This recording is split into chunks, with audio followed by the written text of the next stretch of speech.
설 연휴 첫날인 어제 경기 양주 채석장에서 붕괴 사고가 발생했습니다. 이번 사고는 중대재해처벌법 1호 사건이 될 가능성이 나오는데요. 중대재해처벌법 시행이 산업계와 노동계, 법조계에 어떤 변화를 불러올지 관심입니다. 노동시장의 근본적인 구조적 문제와 실질적 재발 방지책까지 전문가와 짚어보겠습니다. 김성희 고려대 노동대학원 교수 모셨습니다. 어서 오십시오. 예, 안녕하세요. 네, 이 중대재해처벌법 시행 이틀 만에 발생한 사고입니다. 작업자 2명이 숨지고 1명이 실종 상태인데요. 이번 사고 어떻게 보셨습니까?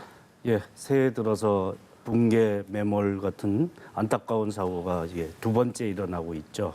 그래서 매년 1년에 산업재해로 900명가량의 노동자가 사망하는데 끼임 추락 사고 이런 사고였는데 붕괴 매몰 사고도 또 매우 안타까운 사고죠. 이런 일이 반복되고 있는데요.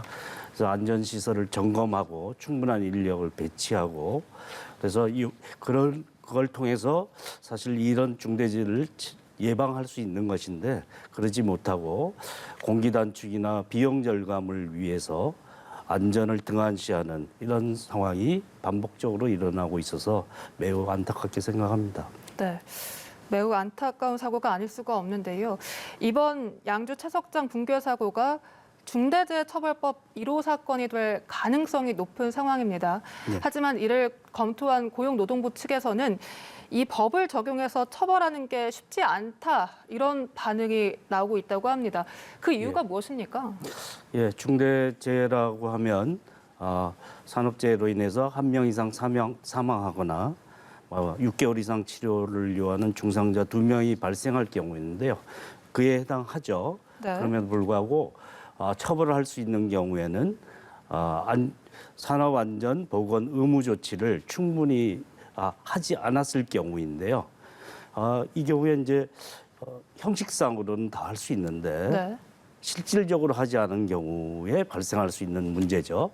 형식상 이행한 경우에 이게 처벌 대상이 되는지 여부가 논란이 됩니다.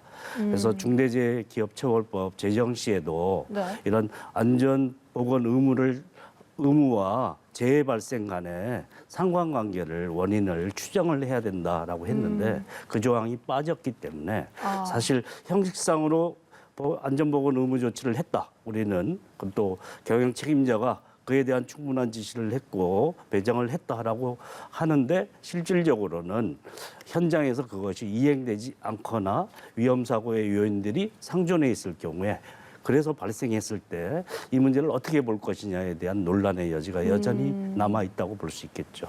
네, 그러니까 아직 중대재해처벌법의 모호성, 불명확성이 있다. 이런 지적이셨습니다. 사실 안타까운 사고는 3주 전에도 이 광주에서 발생을 했습니다. 이 광주 신축 아파트 붕괴 사고로 아직까지 실종자 3명이 발견되지 못하고 있는 상황인데 이번 사고는 중대재해법 시행 이전에 발생한 사고긴 합니다만 경찰이 다른 혐의로 이 시공사 관계자를 입건해서 수사를 하고 있거든요. 네. 중대재해처벌법 수위와 비슷한 수위로 처벌이 가능합니까? 예, 법이 소급 적용되는 게 아니다 보니까 현대산업개발의 경우에는 중대재해처벌법 대상은 되지 않죠. 그런데 이제 그 이전에도 중대한 사망사고가 발생했을 경우에는 면허를 취소하거나 정지하는 사례가 있습니다. 현행 이제 산업안전보건법이 그대로 적용되는데요. 그럴 경우에 고의 과실로 인해서 사망자가 5명 이상 발생할 경우 1년 이내에 면허 정지가 가능하고요. 그다음에 이제 사망사고가 발생하기만 해도 6개월 이내에 영업 정지는 가능합니다. 영업 정지 조치까지는 가능할 수 있는데 네. 면허 취소 조치까지 가능할 것이냐. 예, 삼풍백화점 옛날 붕괴 사고에 있었던 사례인데요. 그런 사례가 적용 가능한지 여부는 여전히 논란이 될 수 있고요. 네. 그다음에 이제 법인이 처벌을 받게 되는데요. 네. 법인도 처벌받는데 중대재해기업처벌법에 따르면 50억 이하의 법인 처벌 조항이 있는데 현행 산업안전보건법은 1억 이하입니다. 그 1억 이하가 적용될 수밖에 없는 그런 상황이다. 이런 걸 볼 수 있는데 다른 방식으로 처벌 방식이 논의될 수가 있다라고 생각합니다. 많은 사람들에게 경악을 금치 못하게 한 사건이기 때문에 이에 맞는 정서에 맞는 그런 조치가 필요한데 또 한편으로 현행 법조항을 준수해야 되고 중대기업처벌법을 준용하지는 못한다라고 볼 수 있습니다. 네. 사실 지금까지 기업들이 생산성만 따졌지 이 안전에 대한 투자는 매우 부족한 상황이었습니다. 예. 따라서 안전에 대한 투자는 뭐 버리는 돈이다 이렇게 생각하는 기업들도 많았고요. 다만 이렇게 중대재해처벌법이 시행이 되면서 좀 이러한 면은 재고가 될 가능성이 높다고 생각하십니까? 예. 예전에 산재로 사망 사고를 일으킨 기업이 처벌받은 벌금액이 500만 원 수준입니다. 5, 600만 원 정도에서 내려졌기 때문에 솜방망이 처벌이기 때문에 사실 산업안전조치를 다 하는 데에는 많은 비용이 들고 추가 인력을 고용하기 위해서도 돈이 더 들어가죠. 그래서 효율성을 위해서 안전을 방치하는 것을 조장해 왔다라고 볼 수 있는데 네. 이런 제도적 개편을 통해서 처벌 수위 강화가 능사는 아니지만 오죽하면 이렇게 처벌 수위라도 강화해서 방지해 보려고 하겠느냐 하는 고유지책이다라고 볼 수 있겠죠.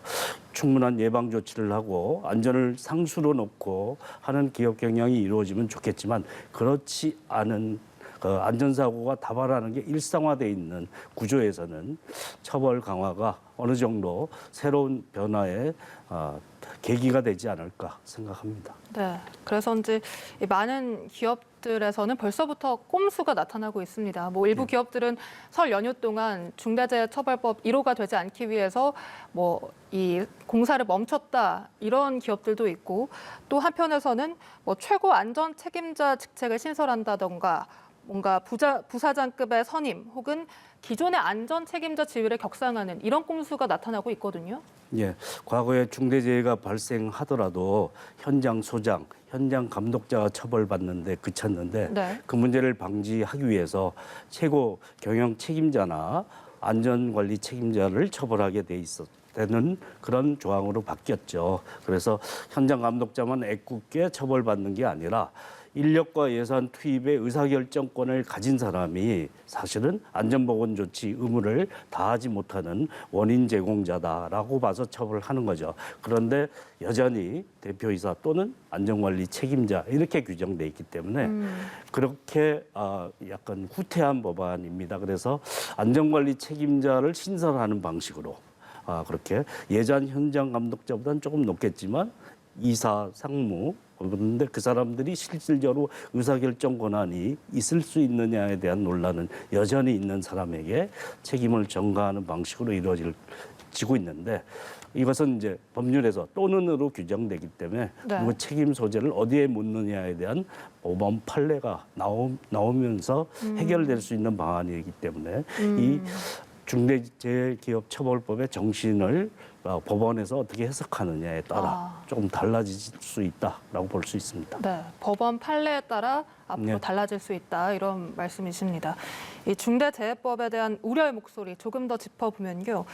일부에서는 이 법을 잘못 적용하면 오히려 하청 직원 수를 더 늘릴 수 있다. 하청 업체를 더 늘릴 수 있다. 이런 지적이 나옵니다. 그러니까 5인 미만 사업장이 이 처벌 대상에서 빠지더라고요. 예.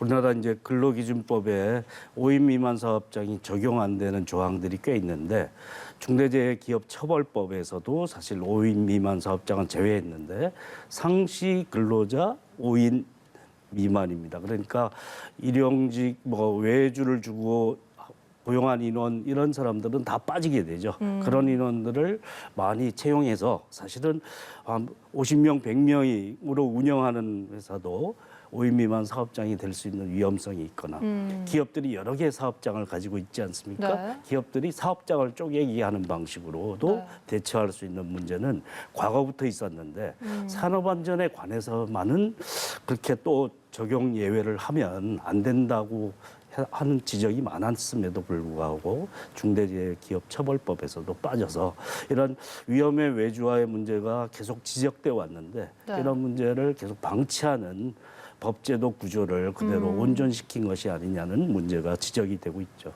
네. 또 중대재해에 대해서 기업뿐만 아니라 정부도 좀 바뀌어야 한다. 이런 지적도 있습니다. 그러니까 고용부 근로감독관의 책임도 물어야 한다는 건데요. 정부도 조금 더 적극적으로 나설 필요가 있죠. 그래서 정부 중대재해기업처벌법 정부 원안에서는 공무원 처벌 조항이 있었는데요. 그러니까 인허가권을 가진 공무원이나 감독권을 가진 사람들이 고의 과실을 했을 경우에 처벌하는 조항인데요. 사실은 적용에 대해서 모호성이 있어서 논란의 여지는 분명히 있습니다. 네. 과연 그 인과관계를 확정할 수 있느냐. 기업에서 안전보건 조치 의무를 다했는지 여부와 사고 발생 여부도 사실 인과관계 추정이 잘 안 되고 그래서 객관적인 인과관계 추정을 해야 된다는데 그게 빠진 것처럼 공무원의 경우는 또 더 인과관계를 추정하기가 쉽지 않은 문제들을 가지고 있어서 사실은 조항을 포함했어도 적용에는 좀 여전히 논란이 될 수 있는 사항인 것은 분명합니다. 네. 그동안은 이렇게 산업 현장에서 사고가 발생하면 이런 책임자 처벌은 솜방망이 수준에 그쳤거든요. 뭐 대다수가 약식 기소, 불기소 처분을 받았는데 중대재해처벌법 시행으로 좀 그 분위기가 바뀔 수도 있다고 보십니까? 예, 과거 500만 원 수준의 벌금을 받는 게 사망사고 낸 기업이 받던 처벌에서 그런 판례가 이제 바뀌기 위해서는 굉장히 법원도 그 기존 판례에 따라서 판정을 하는 경향이 있죠. 그런데 새로운 법이 제정이 되면 새로운 법에 준해서 새로운 판례가 형성이 되게 되는 거죠. 그래서 1억 원 이상 또는 10억 원 이하의 1년 이상 또는 10억 이하의 처벌이 내려지게 돼 있기 때문에 또는으로 돼 있어서 무조건 또 실형보다는 벌금형으로 될 가능성은 여전히 높다라고 볼 수 있지만 이런 새로운 법이 제정됐기 때문에 판례가 바뀔 것이고 또 기업의 대응 수위도 달라지지 않겠느냐 하는 것인데요. 행태는 구조적인 문제를 해결하지는 않고 그냥 외형적인 형태만 바꾸는 방식이 되지 않을까 하는 염려는 여전히 남아 있습니다. 처벌 방식으로 충분하지 않은데 이 기업처벌법이 만들어진 이유를 기업들도 잘 생각을 하고 이 법의 정신을 준수하는 방향으로 그래서 예방 효과를 높이는 방향으로 이루어지도록 해야 된다는 거고요. 처벌은 최선의 방책은 아닙니다만 차선의 고육지책이다라는 점도 기업들도 충분히 이해하는 바탕에서 앞으로 행동해 나갔으면 하는 바람입니다. 네. 그리고 이번 중대재해법 산업 현장뿐만 아니라 일반 식당이나 카페 등에도 적용이 된다고 합니다. 이 음식점 집단 식중독 같은 사고가 적용이 된다고 하는데 사실 50인 미만 사업장에 대해서는 2년 유예 기간이 있습니다만 앞으로 실효성이 있을까요? 예, 중대재해라고 하면 산업재해하고 중대시민재해가 있습니다. 우리 뭐 가습기 사건이나 이런 또 식중독 집단 식중독 사건이나 이런 것들을 경험했지 않습니까? 그래서 시민재해에 대해서 규정하고 있어서 자영업과 관련된 영역이라고 할 수 있는데요. 1000제곱미터 한 300평 되나요? 300평 이하에는 적용되지 않고요. 상시 근로자 10인 이상에게 적용됩니다. 이 경우에는 또. 자영업의 경우에는 중대 시민재해 같은 경우에는 그래서 대다수 영세 자영업자가 해당되지는 않습니다. 그렇군요. 그래서 뭐 대규모 큰 대형 음식점의 경우에나 적용되는 사항이기 때문에 네. 기업 수준의 자영업에 적용되는 거기 때문에 그에 대해서 일반 자영업자분들이 염려하실 필요는 없는데 이런 것은 이제 식품위생법이나 기존의 법률 체계로 규율되지 중대재해기업처벌법으로 규율되는 대상은 아닙니다. 그런데 이제 시민재해에 대해서도 우리가 심각하게 생각해야 된다라는 것을 일단 정신에 담기는 했습니다. 그렇기 때문에 그 취지를 우리가 잘 생각하는 것은 매우 중요하지 않을까 생각합니다. 네, 알겠습니다. 지금까지 김성희 고려대 노동대학원 교수와 이야기 나눠봤습니다. 오늘 말씀 고맙습니다.